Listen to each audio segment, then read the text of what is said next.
Hello everyone. To join an organization in Crew app, so just go to the app, go to profile in top left, and then go to settings.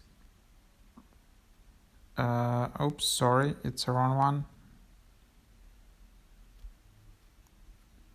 So yeah, if you just go to the home screen and then just tap on your organization name, you can just join our organization, and you will need to scan a QR code of an existing organization to join.